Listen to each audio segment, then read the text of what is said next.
Assalamualaikum warahmatullahi wabarakatuh. Selamat malam semuanya.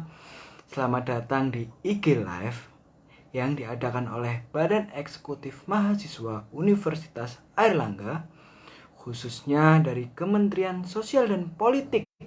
Di malam hari ini merupakan agenda yang spesial karena masih dalam rangkaian peringatan Hari Guru. Dan akan kita sambut narasumber spesial di malam hari ini, yaitu Bapak Kunjung Wahyudi selaku Ketua Komisi Nasional Pendidikan Jawa Timur dan Ibu Tri selaku Kepala Sekolah SMP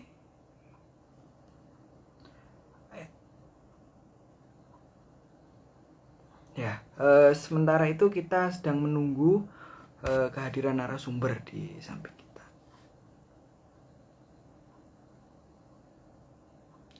Ya, saya ulangi, yaitu Ibu Dr. Triworo Parnoningrum, Magister Pendidikan dari Kepala Sekolah SMP 28 Surabaya selaku Tim Pokja Pendidikan Inklusif Jawa Timur. Ya.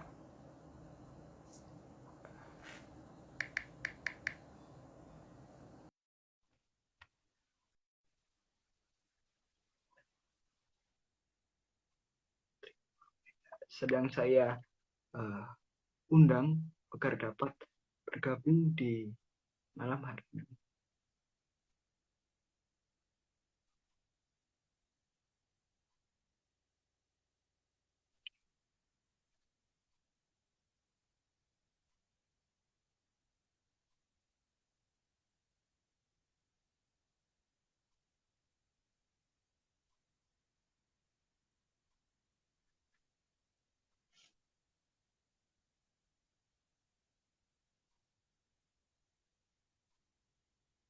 Ya.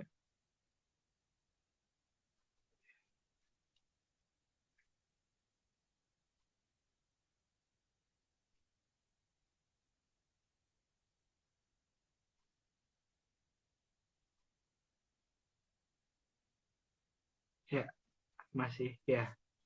Baik, Bapak Kunjung, apakah bisa bergabung bersama kami? Ya, sedang saya accept terlebih dahulu. Ya, selamat malam Bapak Kunjung. Ya, Halo Mas Hanif, selamat malam. Bagaimana kabarnya? Alhamdulillah sehat Mas Hanif. Baik, sebelum kita memulai agenda malam hari ini, saya masih menunggu kehadiran narasumber satunya, Ibu Oke, Tri. siap.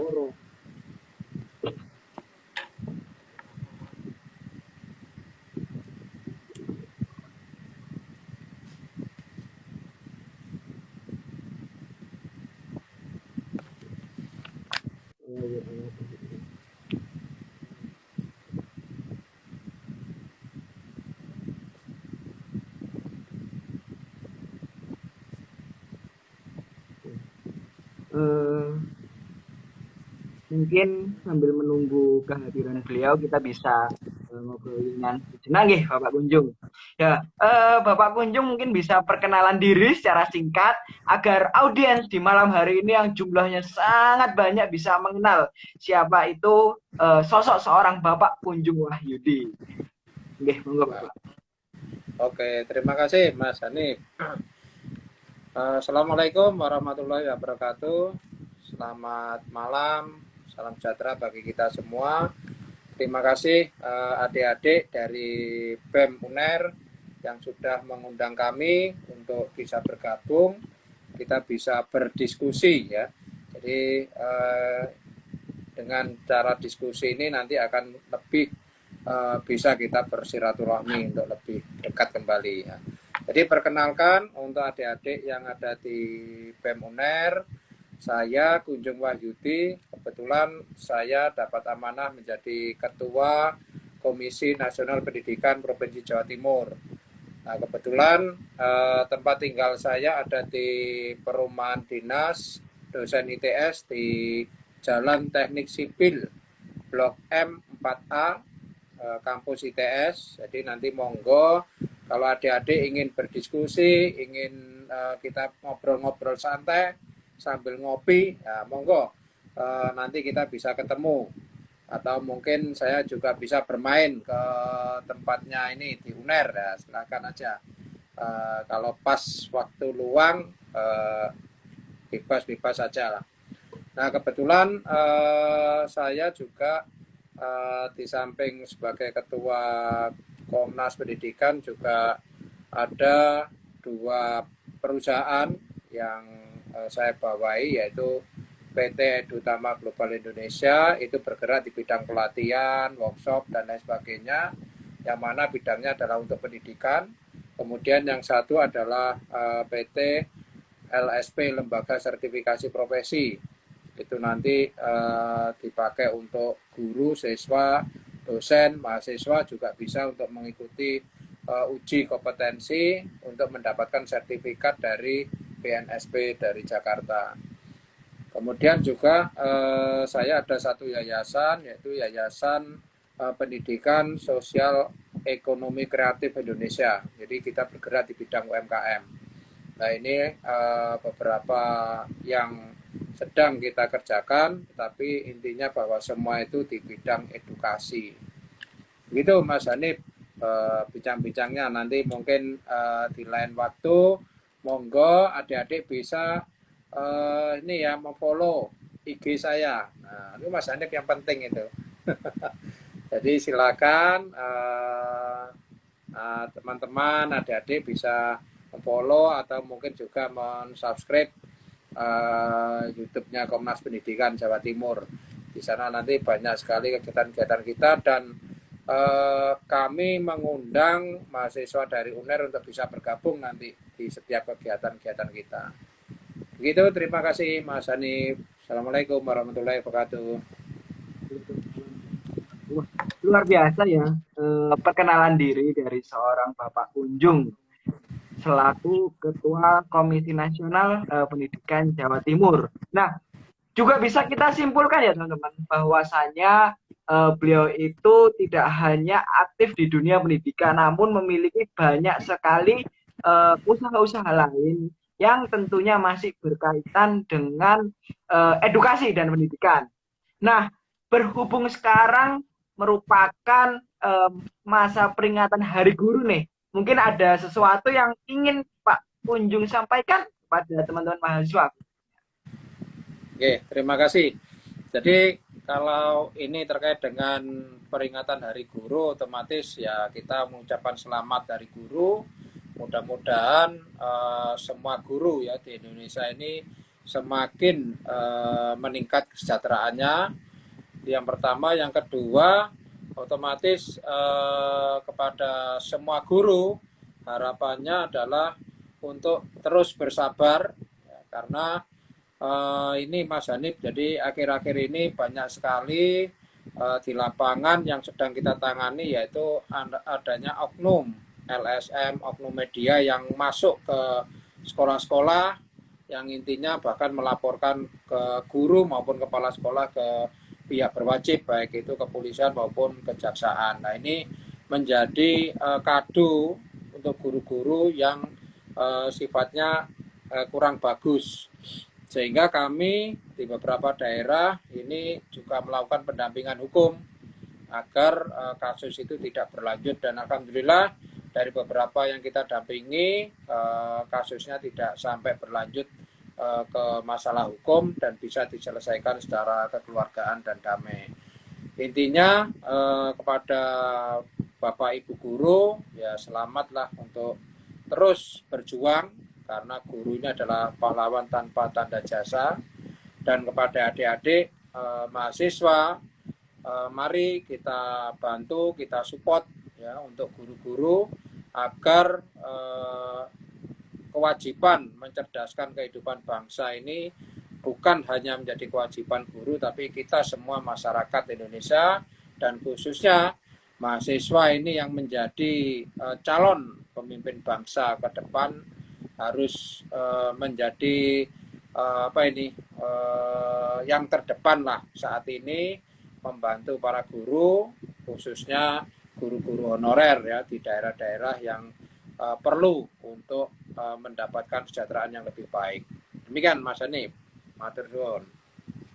Baik, ternyata cukup banyak ya yang Bapak kunjung sampaikan di dalam momentum Hari Guru ini. Nah, bicara tentang pendidikan ya, akhir-akhir ini kita sering mendengar yang namanya kalimat Merdeka Belajar, Kampus Merdeka. Nah, menurut Bapak Kunjung apa sih arti dari Merdeka Belajar dan Kampus Merdeka ini? Oke.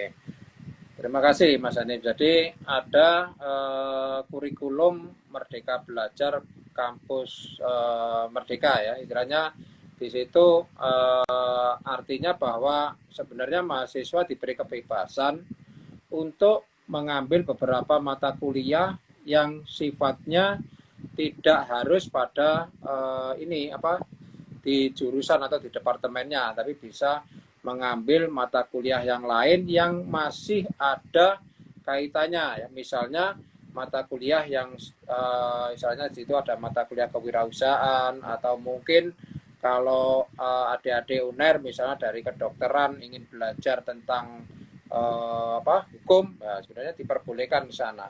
Intinya ada sekitar maksimal kalau di ITS itu 20 SKS ya, untuk bisa mengambil itu, diberi kebebasan untuk bisa kuliah di jurusan lain selain jurusan dia sendiri.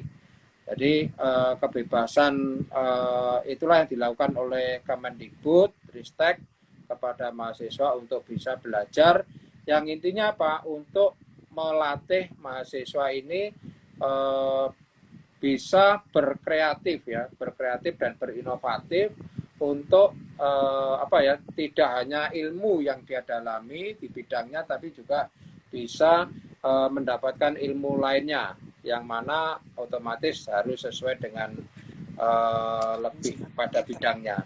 Demikian Mas Hanif. Terima kasih Pak Kunjung, dan selamat malam, selamat datang juga kepada Ibu Tri selaku narasumber kedua kita. Ya. Mungkin tadi kita belum perkenalan diri ya. Saya Hanif Ibrahim selaku moderator di malam hari ini di BEM UNER. Sehari-hari saya selaku Menteri Sosial dan Politik di Kabinet Reformasi tahun 2022, dan status saya sebagai mahasiswa Fakultas Kedokteran Universitas Airlangga. Oke, baik. Ibu Tri mungkin bisa perkenalan diri terlebih dahulu tentang latar belakang, kesibukan saat ini, dan hal-hal yang kiranya perlu diketahui oleh audiens tentang itu. Ya, terima kasih Mas Hanif. Sugeng dalu. Assalamualaikum Pak Ketua Komnasdik, Bapak Kunjung. Iya. Iya, sehat Pak. Alhamdulillah. Pak Mas Hanif, ya Mas Hanif dan teman-teman dari BEM UNER, saya sampaikan terima kasih atas kesempatan yang diberikan kepada kami selaku penggiat pendidikan yang ada di sekolah secara langsung. Perkenalkan, saya Triworo Parnoningrum. Saya sehari-hari sih dipanggil sama Pak Kunjung Buoro, bukan Putri gitu ya. Tidak hanya Pak Kunjung sih, semuanya. Kemudian saat ini saya sebagai kepala sekolah di SMP Negeri 28 Surabaya, sekaligus sebagai sekretaris Pokja Pendidikan Inklusif Jawa Timur, juga sekretaris Pokja Pendidikan Inklusif untuk Kota Surabaya, serta sebagai tim Litbang atau koordinator Litbang untuk pengurus pusat Ikatan Guru Pendidikan Khusus di Indonesia. Itu yang terkait dengan aktivitas saya saat ini. Kemudian terkait dengan hal-hal yang lain, saya juga aktif untuk menjadi ini memberikan pengayaan pada para guru tentang layanan pendidikan inklusif di Jawa Timur. Seperti itu sih Mas Hanif. Oke, baik. Mungkin tetap ke Ibu Woro yang pertanyaan yang sama tadi sudah saya ajukan kepada Pak Kunjung, yaitu hari ini kan merupakan peringatan Hari Guru ya. tepatnya tanggal 25 kemarin. Nah, Iya. ada nggak kesan, pesan, atau apapun yang ingin Ibu Woro sampaikan kepada teman-teman? Iya. Eh, kita sebagai penggiat pendidikan di Indonesia ya, Surabaya khususnya dan Jawa Timur, saya sampaikan selamat Hari Guru ya nasional, bahwa saat ini guru-guru di Indonesia, di berbagai belahan pelosok Indonesia sedang berjibaku untuk melakukan penyesuaian-penyesuaian terkait dengan penerapan implementasi kurikulum Merdeka. Nah, di dalam proses itu dibutuhkan semangat juang yang tinggi, karena di dalam implementasi kurikulum Merdeka itu benar-benar berfokus pada kebutuhan anak, pelayanan kebutuhan anak di dalam sekolah, dalam proses pembelajaran. Itu yang pertama. Kemudian yang kedua, peningkatan kompetensi guru untuk penguatan keterampilan IT dalam pembelajaran. Dan yang terakhir yang paling penting adalah penguatan karakter seluruh generasi bangsa di Indonesia ini yang sesuai dengan profil pelajar Pancasila. Jadi pesan kami kepada para guru di Indonesia, baik itu calon guru, baik itu yang sudah menjadi guru maupun yang akan purna menjadi guru, untuk terus bersemangat menjadi seorang pembelajar sepanjang hayat ya. Karena kita tahu sesuai dengan yang disampaikan Ki Hajar Dewantoro, bahwa setiap orang itu adalah guru dan setiap tempat itu adalah sekolah. Itu yang akan menjadi semangat kita untuk terus mencari ilmu sampai kapanpun dan dimanapun kita berada. Itu sih Mas Hanif. Sangat menarik ya kutipan yang Ibu Woro sampaikan, yang mengutip dari Bapak Pendidikan kita, Ki Hajar Dewantoro. Setiap rumah adalah guru dan setiap rumah adalah sekolah dan setiap orang adalah guru. Setiap tempat adalah sekolah dan setiap orang adalah guru. Mas Hanif juga guru saat ini. Ya, baik. Kemudian apa saja dampak positif yang dirasakan, dampak positif dan mungkin dampak negatif ya, yang dirasakan terkait dengan Merdeka Belajar, dari Ibu Woro dulu kemudian ke Bapak. Kalau kita berbicara tentang dampak positif, otomatis yang saat ini dilakukan oleh para guru di Indonesia tentang Merdeka Belajar, bahwa saat ini seluruh guru di Indonesia diberi kesempatan untuk berekspresi, diberi kesempatan untuk berapresiasi terhadap apapun yang mereka lihat ya, terhadap anak didiknya, sesuai dengan passion dan bakat minat anak masing-masing. Sehingga guru diberi kemerdekaan untuk membuat rencana pembelajaran sesuai dengan kondisi siswa yang dilayani di dalam kelasnya. Itu yang utama ya. Kemudian dampak positif yang kedua yang dirasakan oleh siswa, yaitu anak-anak bisa mengekspresikan apa yang dia inginkan untuk mendapatkan ilmu yang dia harapkan. Karena saat ini Google, kemudian platform-platform pembelajaran, sesungguhnya tanpa guru pun tuh bisa dipelajari. Akan tetapi perlu diingat bahwa guru dalam hal ini dibutuhkan untuk mengelola kearifan dan karakteristik peserta didik. Sehingga dalam hal ini guru tidak bisa digantikan oleh IT. Disitulah di dalam platform Merdeka Belajar karakter sangat dikuatkan dalam prosesnya. Kemudian bagi masyarakat luas, orang tua siswa di dalamnya, diharapkan muncul partisipasi aktif dalam proses pembelajarannya, karena dalam Merdeka Belajar ada yang kita sebut dengan proyek-proyek pembelajaran yang melibatkan keluarga dan masyarakat yang ada di sekitar siswa. Disitulah yang dampak positif yang paling kuat, yaitu seluruh pelajar yang ada di Indonesia pada akhirnya harus mampu menguatkan, meningkatkan ketuhanan dan keimanannya dan ketakwaannya kepada Tuhan Yang Maha Esa. Yang kedua, seorang pelajar di Indonesia itu harus mampu bernalar kritis, harus mampu berkreatif, harus mampu mandiri, harus mampu berkolaborasi dengan semua orang yang ada di sekitarnya, dan pada akhirnya mereka mampu untuk menerima keberagaman melalui karakter kebinekaan global. Itu untuk dampak positif. Sedang dampak negatifnya, saat ini sih dampak negatif otomatis terasa pada orang tua siswa ya, yang dulunya mereka benar-benar memasrahkan pada guru atau sekolahnya, saat ini diajak berpartisipasi. Apa dampak negatifnya? Orang tua akan merasakan kerepotan ya. Nah, itu kan menimbulkan gejolak sesaat menurut saya.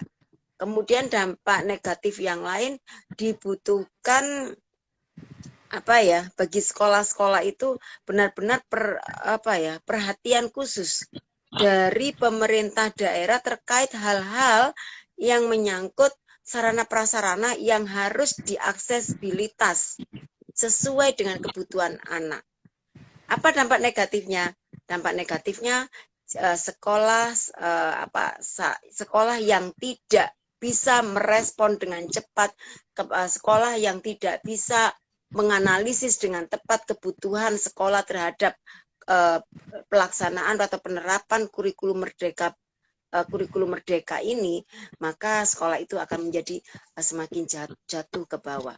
Yang ketiga, bagi guru dampak negatif sama, jika guru tersebut tidak mengikuti perkembangan keilmuan terkait dengan pendidikan yang sesuai dengan penerapan kurikulum merdeka belajar ya, maka guru tersebut akan berada di titik yang terbawah sehingga akan mengalami kesulitan juga pada saat mereka melaksanakan proses pembelajaran. Jadi dampak negatifnya adalah pada orang, lembaga, organisasi, atau apapun yang terkait dengan pendidikan yang tidak mengikuti proses perkembangan penerapan kurikulum merdeka, mereka akan ada tergilas di bawahnya. Itu sih.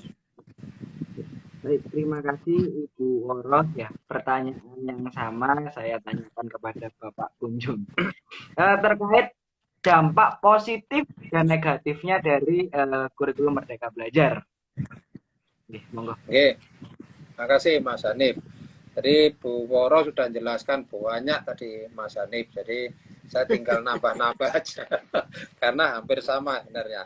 Jadi yang pertama memang dari dampak positif jelas guru ini diberi kesempatan untuk bisa melakukan inovasi ya. Jadi atau kreativitas untuk pembelajarannya. Nah, inovasi yang dilakukan oleh guru itu seperti apa? Agar pembelajaran ini bisa dilakukan secara baik. Yaitu yang pertama, inovasinya adalah dia melakukan identifikasi kondisi sosial. Artinya guru ketika mengajar harus tahu siswanya si A, si B ini misalnya dari keluarga seperti apa. Karena untuk masuk ke sekolah itu kan ada beberapa jalur ya, jadi ada jalur afirmasi, jalur prestasi, kemudian juga yang lainnya ya zonasi dan sebagainya. Nah itulah guru harus tahu bahwa ketika siswanya diterima melalui jalur zonasi atau afirmasi ini, maka perlu ada perhatian khusus kepada si siswa tersebut dibandingkan dengan siswa yang diterima melalui jalur prestasi. Jadi identifikasi kondisi sosial ini sangat penting buat guru. Kemudian yang kedua, melakukan dialog di awal tahun pembelajaran. Artinya bahwa ketika memulai pembelajaran, biasanya kalau mahasiswa itu kan diajak adanya kontrak kuliah. Nah, di situ ada tawaran dari dosen, misalnya seperti apa, mahasiswa seperti apa. Nah, begitu juga dengan di sekolah, seorang guru juga sama, harus menyampaikan bagaimana keinginan siswa. Kemudian di kurikulum atau pembelajarannya seperti apa itu disampaikan di awal pembelajaran. Jadi lakukan dialog. Kemudian yang ketiga adalah aktivitas siswa untuk pembelajaran lebih ditonjolkan.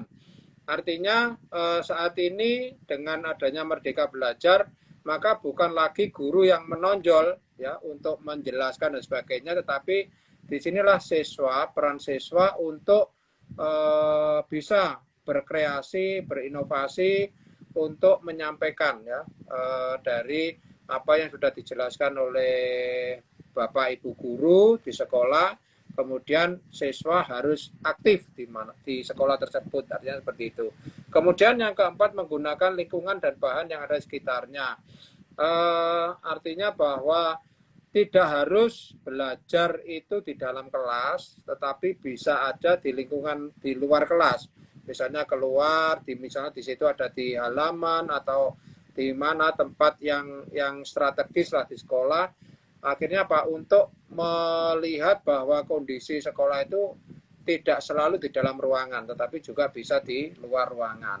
Nah, itu dari sisi guru memberi kesempatan terkait tentang inovasi. Kemudian juga dampak yang positif yang kedua, itu guru juga mendapatkan pembelajaran terkait dengan IT. Jadi ilmu mau tidak mau, ya guru ini juga harus belajar IT. Nah, sekaligus dampak negatifnya buat guru, ini guru yang usianya sudah mau pensiun, Mas Hanif. Jadi di usia 50 ke atas, ini kan untuk belajar IT kesulitan. Nah, itulah akhirnya apa? Beliau perlu berjuang lebih keras dibandingkan dengan guru-guru yang masih muda. Nah, yang ketiga itu adalah tadi Bu Woro sampaikan bahwa siswa ini mendapatkan materi bisa melalui akun-akun yang lain ya di internet, misalnya melalui Google atau yang lainnya. Nah, artinya apa? Artinya ketika mendapatkan materi melalui Google, maka tetap siswa ini harus berkoordinasi, berkonsultasi terhadap dengan gurunya. Artinya ilmu-ilmu yang didapatkan melalui internet itu juga harus dikonfirmasikan kepada guru. Agar apa? Agar nanti ilmu-ilmu yang didapatkan itu bisa seorang guru itu mengarahkan. Ya. Makanya saat ini status guru itu di kelas itu juga tidak hanya mengajarkan ilmu, tetapi juga sebagai pendamping atau sebagai fasilitator dari siswa. Nah, dampak negatifnya, ya tadi Bu Woro sampaikan, orang tua siswa. Artinya orang tua siswa ini yang dulunya hanya menyerahkan anaknya ke sekolah, ya sekarang nggak bisa lagi. Sekarang harus mendampingi anaknya dan juga harus belajar IT. Ya, misalnya kalau sebelumnya nggak tahu tentang Zoom meeting, ya menggunakan Zoom seperti apa dan sebagainya. Kemudian seperti saat ini IG live ya dan sebagainya, ini kan juga orang tua harus belajar. Nah, inilah yang perlu bagi lembaga sekolah, kemudian orang tua dan siswa. Kemudian yang terakhir tadi Bu Woro sampaikan tentang sarana prasarana sekolah. Nah, ini yang yang menjadi beban sekolah sebenarnya terkait dengan membengkaknya biaya WiFi, Mas Hanif. Jadi internet ini akhirnya apa? Sekolah mengeluarkan biaya yang lebih tinggi dibandingkan dengan penggunaan yang sebelum-sebelumnya. Nah, inilah yang perlu menjadi pembahasan di internal sekolah dengan orang tua, bahwa penggunaan WiFi ini bagaimana supaya WiFi ini bisa tidak menjadi kendala karena dengan diterapkannya Merdeka Belajar di sekolah. Demikian Mas Hanif, matur suwun. Baik, ternyata cukup banyak ya insight dan informasi yang disampaikan oleh Woro maupun Pak Kunjung terkait dampak positif dan negatif dari konsep Merdeka Belajar. Nah, kemudian untuk audiens yang hadir di malam hari ini, bila ada pertanyaan, saran, unek-unek, atau apapun yang berkaitan dengan dunia pendidikan, monggo bisa ditanyakan melalui kolom komentar ataupun kolom question and answer yang akan saya bacakan kepada kedua narasumber yang luar biasa di malam hari ini. Nah, saya ada pertanyaan juga untuk Bu Woro maupun Pak Kunjung. Mungkin dari Pak Kunjung dulu, J. Apa harapan dari narasumber bagi pemerintah, mahasiswa, masyarakat umum maupun pendidik, termasuk kepada kurikulum Merdeka Belajar? Baik, terima kasih Mas Hanif. Jadi namanya harapan ya otomatis yang pertama kalau kepada pemerintah ya harapannya guru-guru ini benar-benar diperhatikan karena apa? Karena tugas guru itu bukan mudah tetapi sangat berat. Artinya apa? Artinya misalnya seperti Bu Woro ini sebagai kepala sekolah sebenarnya tidak harus dibebani terlalu berat terkait dengan administrasi. Karena seorang kepala sekolah itu kan tugasnya memanajerial sebagai manajerial. Kemudian juga dia juga sebagai leader. Nah, dan sebagainya. Artinya apa? Artinya hal-hal yang terkait dengan administrasi itu sebenarnya bisa dilakukan oleh tenaga kependidikan, bukan guru. Nah, itu harapannya kepada pemerintah, maka seyogyanya pemerintah juga memperhatikan ya istilahnya tugas-tugas guru yang sudah banyak tetapi juga masih dibebani tugas-tugas administrasi.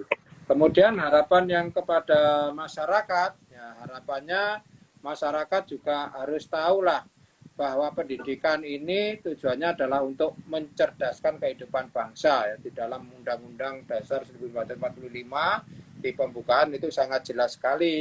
Sehingga ketika masyarakat ingin mengetahui terkait dengan pendidikan, ya datanglah ke sekolah untuk menanyakan hal-hal yang kaitannya tentang pendidikan, ya otomatis yang positif lah.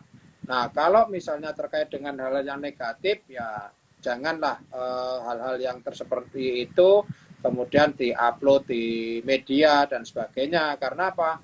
Kasihan kepala sekolah, nama sekolah itu dipertaruhkan di sana sehingga ketika masyarakat ingin ya mengetahui tentang pendidikan datang dengan baik-baik kemudian bisa dibicarakan secara istilahnya kekeluargaan di sana kalau ada masalah diselesaikan secara baik-baik. Tapi ketika ingin membantu terkait peningkatan mutu sekolah ya salah satunya adalah bantulah sekolah untuk promosi dengan cara memediakan berita-berita yang positif.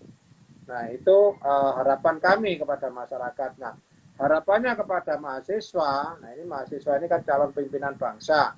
Nah bantulah sekali lagi bantulah guru untuk bisa meningkatlah dari sisi kesejahteraannya.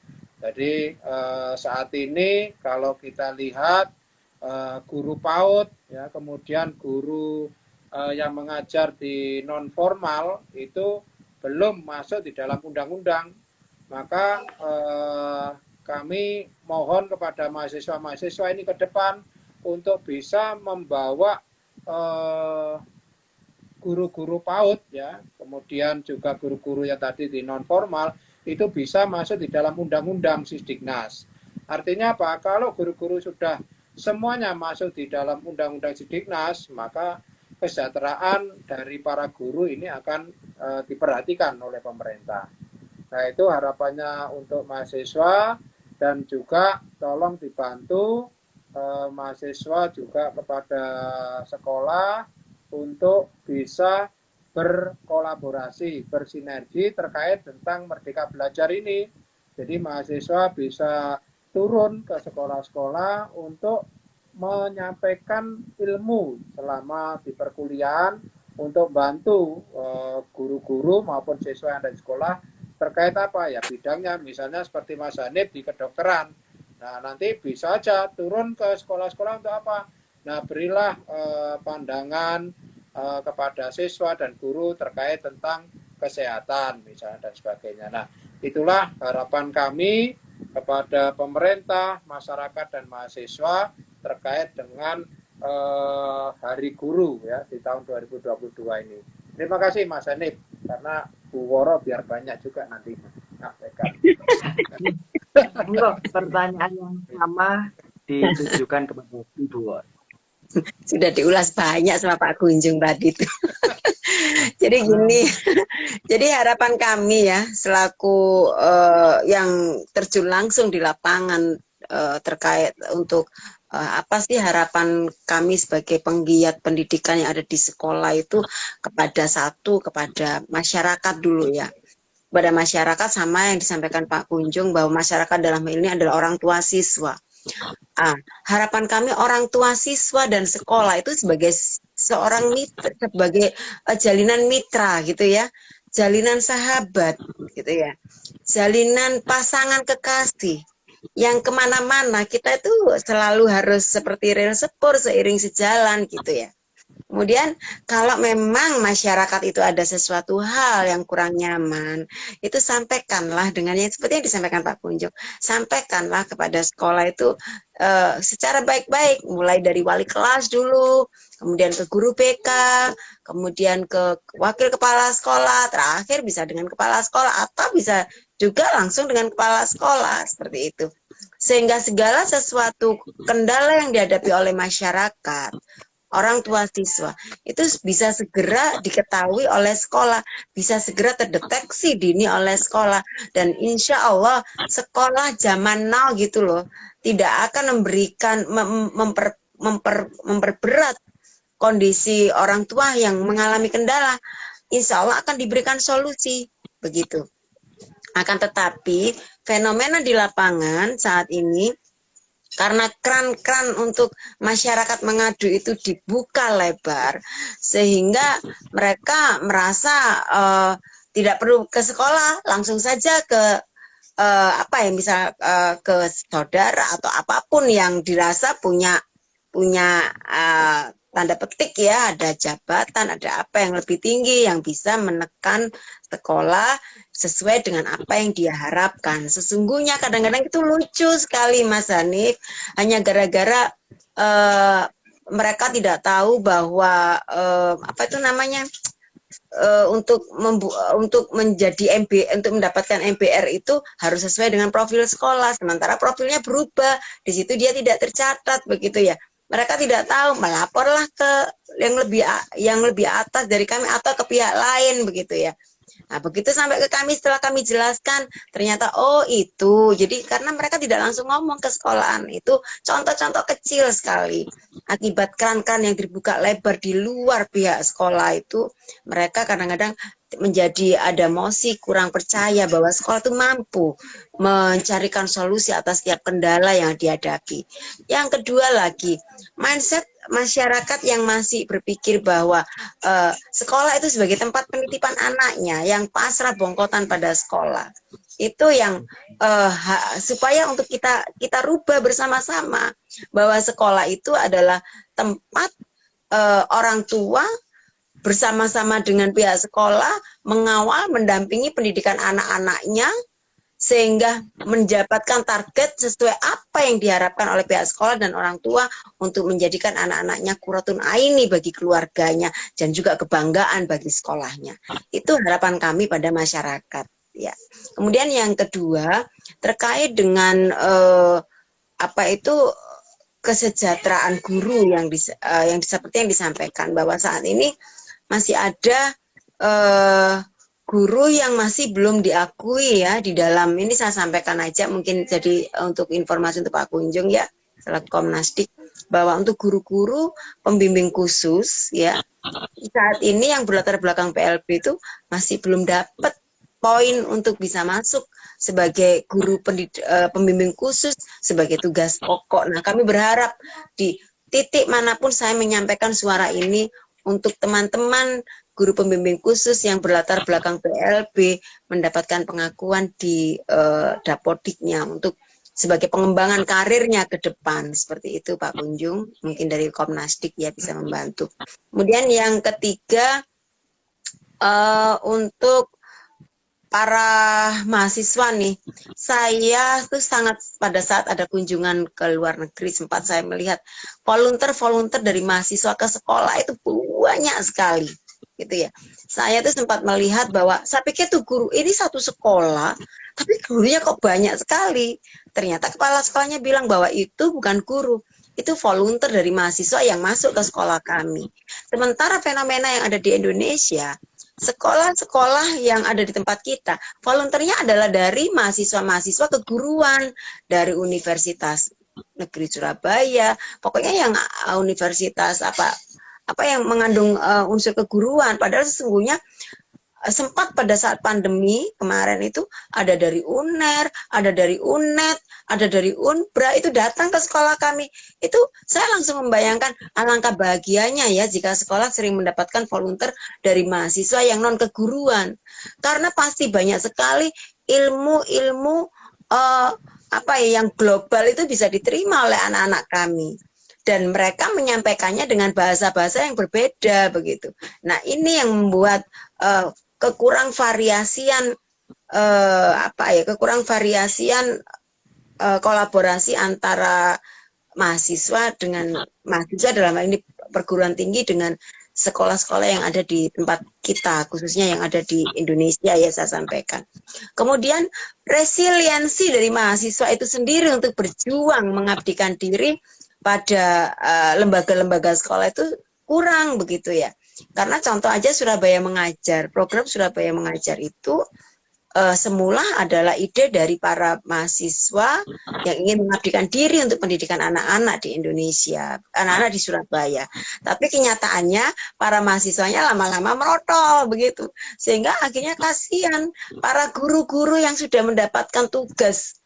Guru yang mendapatkan tugas di sekolah itu akhirnya harus terjun malam hari untuk menggantikan posisi mahasiswa pada program Surabaya Mengajar. Itu yang perlu untuk kita sikapi bersama, bagaimana pendidikan ini menjadi tanggung jawab kita bersama, tidak hanya para guru saja, bahkan sampai ke tahap mahasiswa pun juga ikut bertanggung jawab, karena mahasiswa adalah juga seorang guru bagi kita semua. Gitu sih Mas Hanif, terima kasih. Baik, terima kasih Ibu Woro atas ya mungkin sedikit sentilan ya kepada teman-teman mahasiswa supaya mahasiswa itu juga bisa untuk berkontribusi nyata dan aktif terhadap dunia pendidikan ya. Terlebih teman-teman UNER ini merupakan mahasiswa pilihan ya yang tentunya memiliki kemampuan dan kompetensi yang bisa disebarkan kepada masyarakat. Baik, berikutnya merupakan sesi tanya jawab dan saya cukup banyak mengantongi pertanyaan ini kepada dua narasumber yang luar biasa ini. Yang pertama kepada Ibu Woro. Nah, izin bertanya Ibu, selamat malam. Saya lihat profil Ibu merupakan seorang aktivis di dunia inklusi. Dan pendidikan yang baik itu adalah yang tidak mengandung diskriminasi. Dan yang ingin saya tanyakan, apa saja kondisi maupun tantangan dari pendidikan inklusi di Indonesia, khususnya di Surabaya? Ya, langsung dijawab. Monggo. Jadi gini, kondisi layanan peserta didik berkebutuhan khusus pada sekolah-sekolah umum ya yang ada di Indonesia, khususnya di Surabaya. Alhamdulillah kalau Surabaya, anak-anak peserta didik berkebutuhan khusus itu sudah terlayani itu melebihi standar yang ada di Indonesia. Anak-anak itu sudah mendapatkan fasilitas, belajar, mendapatkan guru pembimbing khusus, kemudian mendapatkan guru pembimbing, guru-gurunya pun itu sudah terlatih setiap tahun begitu, selalu dikuatkan kemampuan kompetensi pelayanan anak-anak berkebutuhan khusus.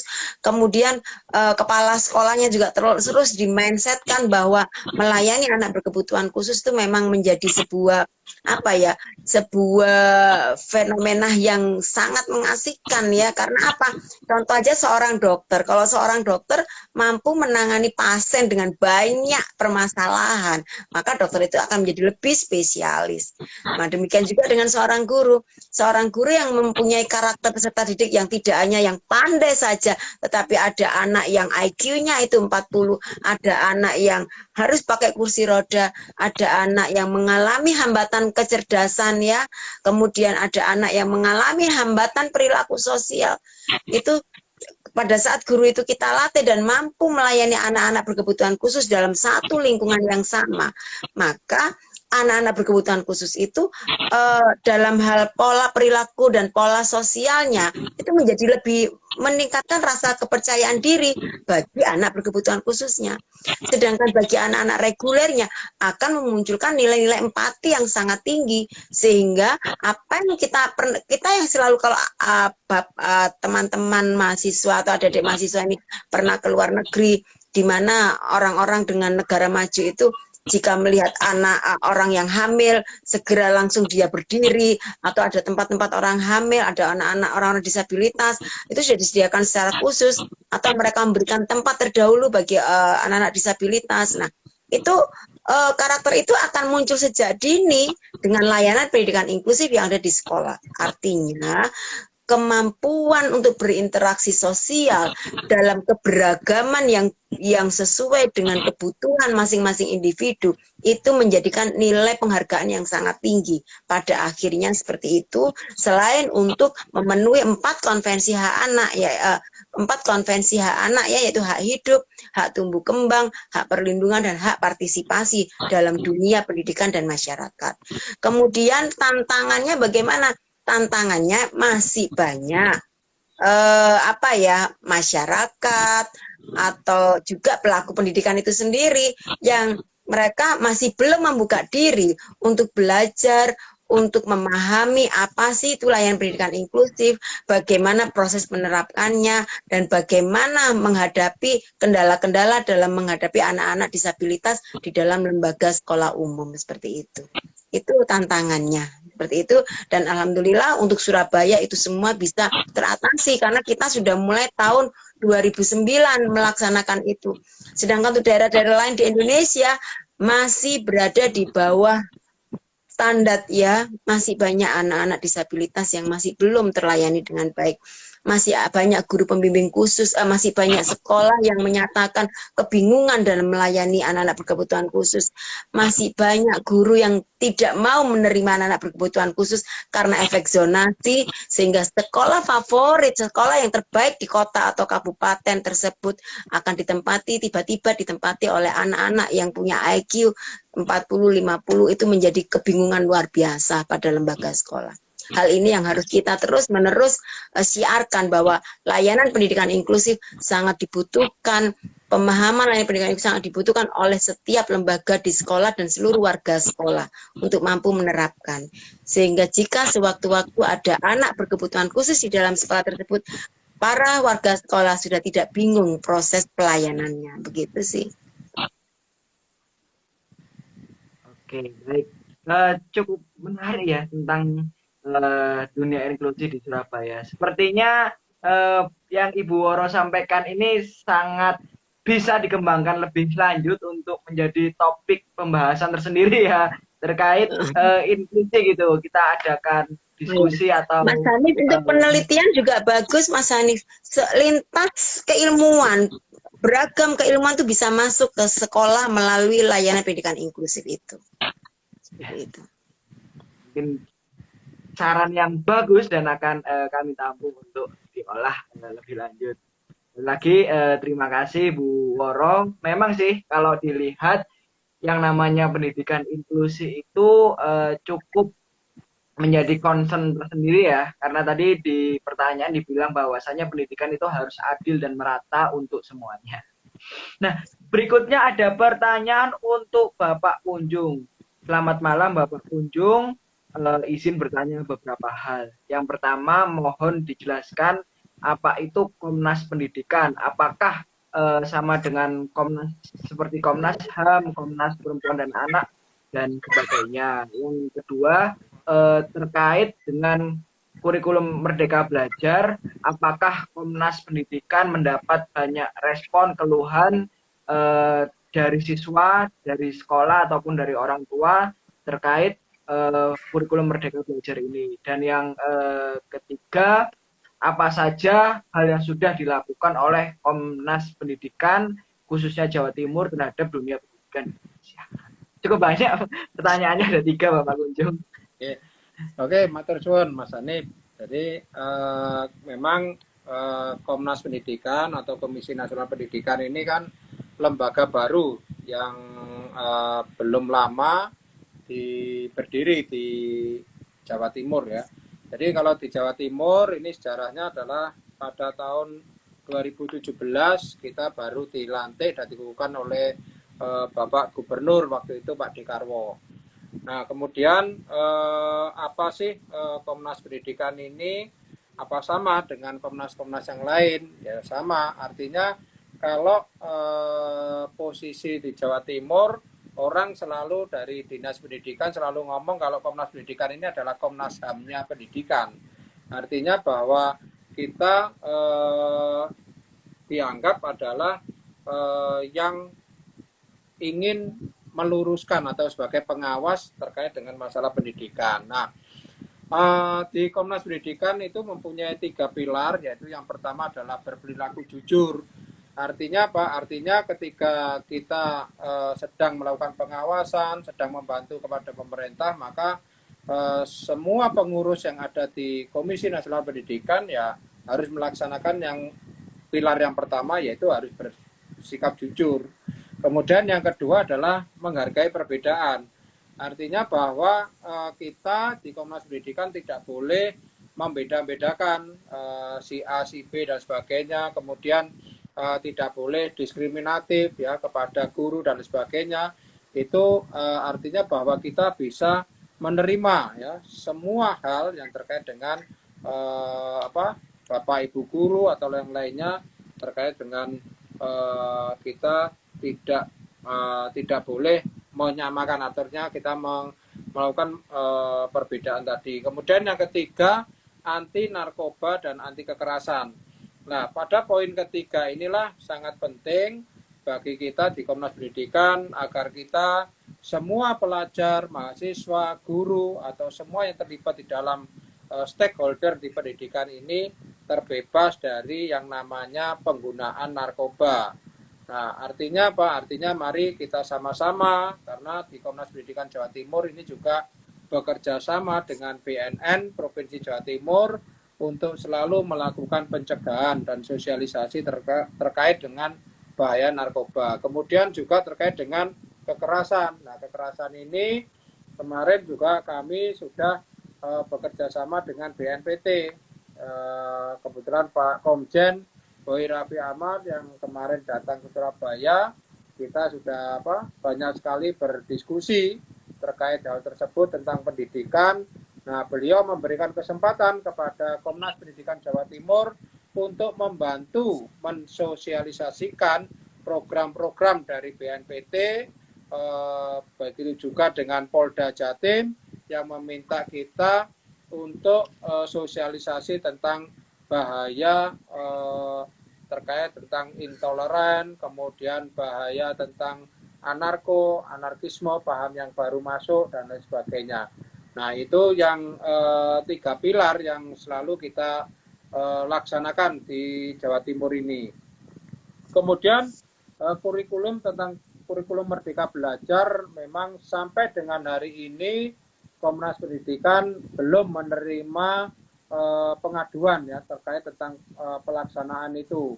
Justru kita lebih banyak mendapatkan pengaduan oleh sekolah-sekolah itu terkait tentang laporan-laporan guru atau kepala sekolah yang dilaporkan ke kepolisian atau ke kejaksaan terkait tentang dugaan ya, pungli yang dilakukan oleh sekolah, dan ini sudah kami lakukan pendampingan dan alhamdulillah sudah bisa kita selesaikan secara kekeluargaan. Yang kedua ya pengaduan terkait dengan perkelahian antar siswa yang ada di sekolah dan juga di asrama. Kalau di Malang kebetulan kejadian di asrama terjadi di luar jam pembelajaran, dan karena ini adalah sekolah-sekolah tempatnya di bawah pembinaan TNI AL, akhirnya pihak kepolisian tidak berani untuk memproses TNI AL, yang akhirnya apa yang terjadi adalah yang diproses adalah yang sipil, yaitu kepala sekolah, guru, dan sebagainya. Karena setelah kita lakukan pendampingan, dari pihak kepolisian menyampaikan, kami tidak bisa memproses TNI karena harus melalui proses-proses atau prosedur-prosedur yang panjang, ya, seperti itu. Dan alhamdulillah ini juga terkait dengan pendampingan yang kami lakukan, insya Allah ini juga akan mengerucut kepada perdamaian, ya, istilah diselesaikan secara kekeluargaan dan tidak berlanjut. Kemudian apa yang sudah dilakukan oleh Komnas Pendidikan Jawa Timur, ya, karena ini juga kita sudah berdiri 5 tahun yang lalu, ya, sejak 2017 sampai sekarang 2022, banyak sekali yang sudah kita lakukan. Ya, kaitannya dengan mahasiswa, ini sudah ada beberapa perguruan tinggi yang mahasiswanya magang di Komnas Pendidikan. Salah satunya dari UI, itu ada, kemudian juga dari Surabaya, ini kemarin kalau nggak salah dari Hang Tuah, kemudian dari UGM juga pernah magang ke kami. Untuk apa? Ya, kami lakukan pendampingan untuk tadi mahasiswa bisa melakukan mengajar, ya, di sekolah-sekolah dan sebagainya, atau melihat langsung kegiatan-kegiatan yang dilakukan oleh pengurus Komnas Pendidikan Jawa Timur. Kemudian yang kedua, kita juga tadi terkait tentang pendampingan hukum. Kemudian juga kita saat ini sedang fokus apa yang tadi disampaikan oleh Bu Woro, kita fokus untuk membantu anak berkebutuhan khusus, ya. Jadi insya Allah nanti tanggal 12 Desember 2022 ini menjadi ciri khas kita, Mas Hanif, yaitu di Komnas Pendidikan kita selalu membuat rekor muri. Jadi tanggal 12 Desember nanti kita akan membuat 2 rekor muri sekaligus, yaitu yang pertama webinar tentang bangkit menjadi bintang. Nah, bangkit menjadi bintang ini adalah untuk anak-anak berkebutuhan khusus yang kemarin ketika pandemi kita tidak bisa melaksanakan kegiatan pembelajaran secara maksimal. Nah, saat ini dari anak berkebutuhan khusus ini sudah mulai banyak karya, banyak hal-hal yang positif. Nah, inilah kita akan memotivasi dari sisi pembelajaran ini agar anak-anak ini bisa bangkit, ya, untuk bisa berkarya. Kemudian siang harinya tanggal 12 Desember kita mengajak anak berkebutuhan khusus sebanyak 1.000 anak untuk melakukan melukis di atas kaos. Jadi baju kaos itu nanti mereka melukis di situ. Kalau di atas kertas sudah biasa, bahkan rekor murinya sudah ada sekitar 2.000 sampai 3.000 siswa. Nah, ini karena di atas kaos belum pernah ada, sehingga nanti akan menjadi rekor muri baru untuk anak berkebutuhan khusus. Kemudian juga kegiatan yang lain, otomatis kita melakukan sosialisasi tentang aturan-aturan di pendidikan yang kita lakukan di sekolah maupun juga ke orang tua siswa terkait dengan misalnya sumbangan sukarela yang dilakukan oleh orang tua ke sekolah, sehingga orang tua juga tidak melakukan hal-hal yang negatif, misalnya menuduh sekolah, misalnya berpikiran negatif bahwa dananya dipakai untuk apa dan sebagainya. Nah, ini Komnas Pendidikan melakukan itu, dan ini terus kita lakukan di 38 kabupaten kota bekerja sama dengan Dinas Pendidikan Kabupaten Kota dan juga cabang Dinas Pendidikan wilayah Kabupaten Kota, yang mana untuk anak SMA SMK, dan juga hal-hal lain, ya, yang sifatnya kegiatan-kegiatan yang untuk peningkatan mutu pendidikan. Demikian, Mas Hanif. Ternyata cukup banyak juga, ya, dan yang telah dilakukan oleh Komnas Pendidikan Jawa Timur, serta penjelasan tentang apa itu Komisi Nasional Pendidikan. Ya, baik, karena keterbatasan waktu juga sudah cukup malam dan besok hari Senin kita butuh istirahat. Sebenarnya ini masih banyak pertanyaan yang masuk, tapi mungkin saya bacakan yang cukup penting saja. Ya, kepada kedua narasumber, apa suka dan duka menjadi seorang pengajar atau pendidik? Dan apakah sejak kecil ingin menjadi seorang guru? Oke, monggo. Mungkin Bu Woro dulu ya, yang kepala sekolah bisa menyampaikan. Iya. Dulu saya pinginnya jadi dokter, Mas. Iya, cuman dapat beasiswanya ke MIPA UNER. Saya pikir di situ saya masih jadi dosen, ya. Ternyata ikatan dinas jadi guru di SMA se-Indonesia di Indonesia seperti itu. Jadilah saya guru saat ini. Nah, ternyata begitu saya masuk ke dunia guru, saya lihat nikmatnya itu di situ. Jadi begitu bertemu dengan siswa, begitu bertemu dengan keterbatasan yang dihadapi sekolah, begitu bertemu dengan ketidakmampuan ilmu kita yang harus terus untuk diupdate terus. Nah, di situ kenikmatan yang saya rasakan sejak saat itu. Saya merasakan bahwa guru indah sekali ya gitu kegiatannya, begitu aktivitasnya, dan ternyata begitu kita melihat kebahagiaan seorang siswa yang kita ajar, mereka itu senang gitu, terus mereka ngerti. Nah, itu menjadi kebahagiaan tersendiri buat kita, sehingga di situ akhirnya saya terus mendalami, akhirnya saya sekolah lanjut SD 3 MIPA UNER saya dulu, Mas Hanif. Jadi S1 langsung saya ke IKIP ya, IKIP negeri, kemudian ambil S2, S3 itu langsung saya perdalam. Nah, di situ kemudian apa lagi pertanyaannya tadi tentang itu ya? Suka duka. Duka ya, itu sukanya itu sih. Ya, dukanya sih kalau maaf ya, ini saya dilaporkan, guru dilaporkan, itu sedihnya luar biasa gitu ya. Ya pernah terjadi nih, Mas, guru kami itu dilaporkan dengan alasan dipukul gitu. Setelah kami telus, dan itu tidak melaporkan ke sekolah, langsung ke LSM Pak Kunjung gitu loh. Nah, LSM dan juga para pejabat gitu loh. Tanda petik ya. Nah, setelah saya sampaikan gini loh, saya peragakan, apakah seperti ini? Misalkan guru itu sudah orang usia mau pensiun tuh, semangatnya kan tinggi sekali. Kamu hari ini kan jilbabnya harus warna ini, warna hijau, bukan warna biru, bukan warna putih. Nah, dipegang gini, itu sudah anak-anak yang resiliensinya kurang, yang daya survive-nya kurang, sudah dianggap memukul. Nah, setelah kami peragakan prosesnya, baru oh iya ya seperti itu. Nah, itu sedihnya di situ begitu. Kemudian sedih lagi itu jika pada saat anak-anak yang tidak mampu begitu ya, orang tuanya harus bekerja, tidak ngurusi anaknya, itu sedihnya di situ gitu ya. Kan kami harus datang ke rumahnya, bahkan orang tuanya pun kita ketok pintu itu nggak mau bukain pintu gitu loh. Alasannya apa? Sudah nggak apa-apa, nggak sekolah anak saya, biar ikut saya kerja. Itu sedihnya di situ. Akhirnya gurunya harus duduk di situ sambil bantu orang tuanya kerja. Kita ngajar di situ, Mas. Nah, di situ dukanya. Tapi juga duka yang menjadi indah untuk kita kenang. Begitu sih, Mas.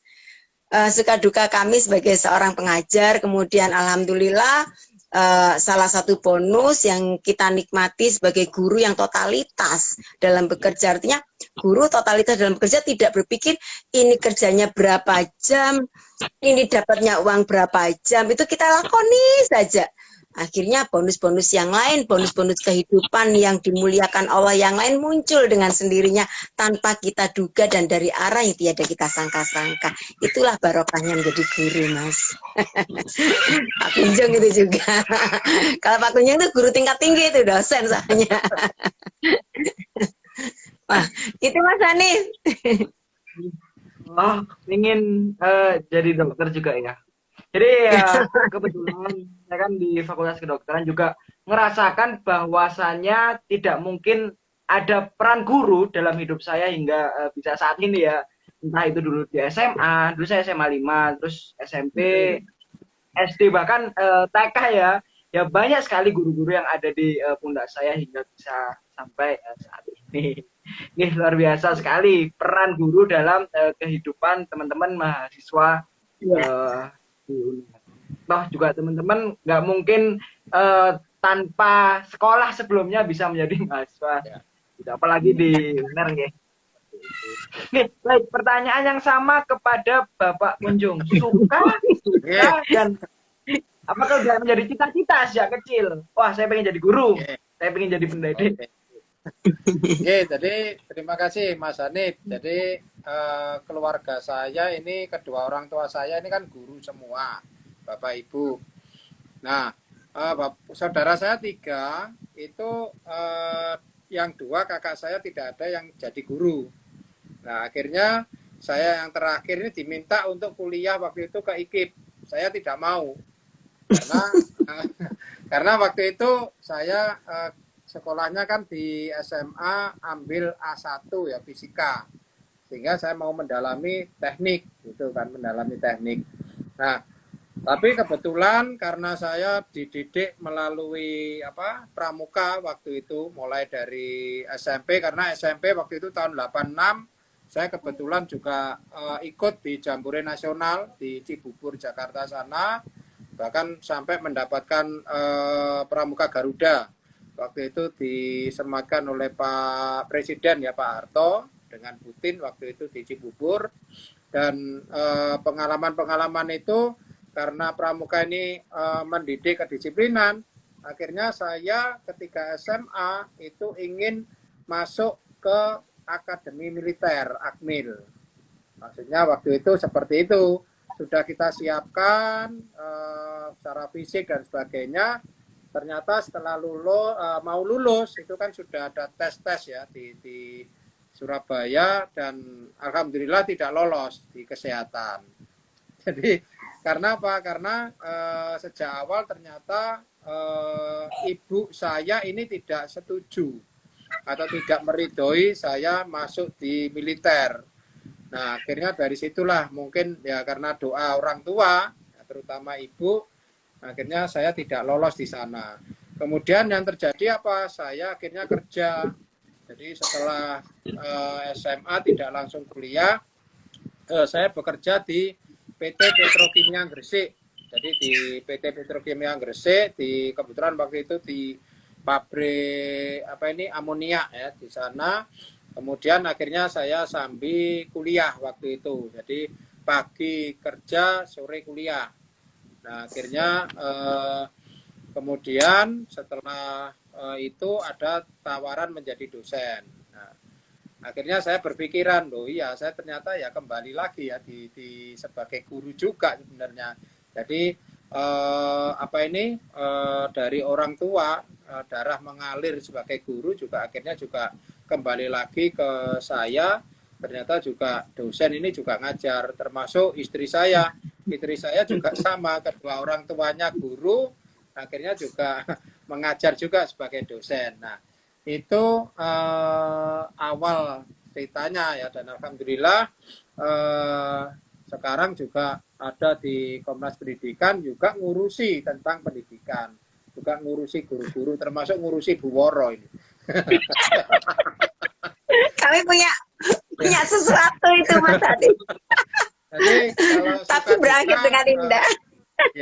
Kalau suka duka ya sukanya sih ketika kita mendampingi penyelesaian terkait masalah dan sebagainya, itu kita bersama-sama yang merasakan, oh seperti inilah ketika sebagai kepala sekolah dilaporkan, kemudian kalau guru dilaporkan dan sebagainya, kita juga ikut merasakan, sehingga kita akhirnya bisa maksimal untuk membantu. Karena apa? Karena kepedulian di pendidikan tadi itu.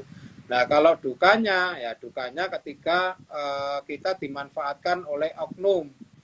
Jadi banyak sekali kejadian saya diajak foto oleh oknum-oknum LSM, foto bersama. Ternyata foto saya ini digunakan untuk memeras ke sekolah-sekolah lain di daerah-daerah. Nah, ini yang kami lakukan. Bahkan kemarin saya memberikan rekomendasi, ternyata surat rekomendasi saya dijual. Nah, ini hal-hal seperti itu yang seharusnya tidak terjadi lah di pendidikan. Nah, Itu Mas Hanif, jadi suka duka dan sejarahnya kenapa kita ini kok di pendidikan akhirnya. Matur suwun. Luar biasa sekali ya kisah yang Tepuk bisa tangan tuh Pak disampaikan Kunjung. pendidik yang luar biasa. Ya, baik karena jam sudah menunjukkan pukul 21 atau jam 9 lebih waktu Indonesia Barat. Mungkin dari masing-masing narasumber bisa menyampaikan closing statement sebelum sesi di malam hari ini kita akhiri. Dari Bapak Kunjung terlebih dahulu. Oke. Terima kasih Mas Hanif dan terima kasih Bu Woro sebagai narasumber dan juga adik-adik mahasiswa peserta IG Live pada malam hari ini. Kami dari Komnas Pendidikan hanya menyampaikan pesan kepada adik-adik bahwa mahasiswa mempunyai tugas yang tidak ringan ya ke depannya, karena juga harapannya mahasiswa ini menjadi pemimpin bangsa di masa depan. Maka seyogyanya mahasiswa juga harus menengoklah kepada pendidikan, bahwa pendidikan kita ini perlu dibantu, perlu diupayakan untuk lebih baik ya pendidikan ini di Indonesia, agar Indonesia ini akan menjadi negara yang maju. Karena dasar negara maju itu adalah dari pendidikan. Kalau pendidikannya kurang baik, maka ya negara kita ya seperti ini. Tapi kalau pendidikannya bagus, maka insya Allah negara kita akan menjadi negara yang maju. Demikian Mas Hanif, matur suwun. Baik, Bapak Kunjung, monggo Ibu Woro bisa menyampaikan.